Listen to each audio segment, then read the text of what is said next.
Bismillah ar-Rahman ar-Rahim. Assalamu alaikum. Welcome to the One Word series where we discuss the impact of a single word on a verse of the Quran. Allah says in Surah Al-Isra, إِنَّ السَّمْعَ وَالْبَصَرَ وَالْفُؤَادَ كُلٌّ أُولَٰئِكَ كَانَ عَنْهُ مَسْئُولًا. That your hearing, your vision, and your heart all will be held accountable in the court of Allah subhanahu wa ta'ala. And so in this verse, the word I'd like to focus on is the word fu'ad. In the Quran, we find two words are used for the word heart, qalb and fu'ad. Now, qalb is used most of the time, but fu'ad is used a little more rarely.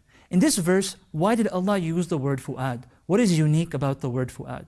Well, the word fu'ad actually comes from fada, which is used to describe food when it is cooked, when it's burning, and it's cooked through burning. So the idea here is that a heart, when it is going through stress, when it is going through lots of intense pressure, then that heart becomes emotional.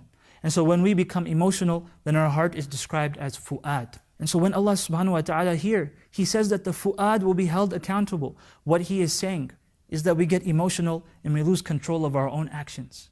We lose control of our own actions, we get angry, we get sad, we get depressed, and as a result, we do things that we normally may not have done. But what Allah is telling us is that even though we act emotionally, those things will still be held accountable. Those things will be still held against us. And so what we have to make sure of, we have to make sure to control our actions when we get emotional. And we have to make sure that we control our anger, our sadness, our depression, whatever it may be.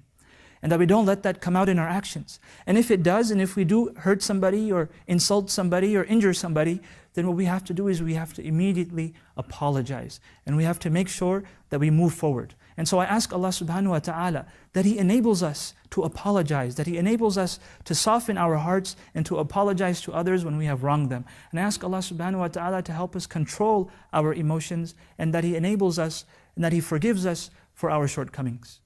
جزاكم الله خير والسلام عليكم ورحمة الله وبركاته.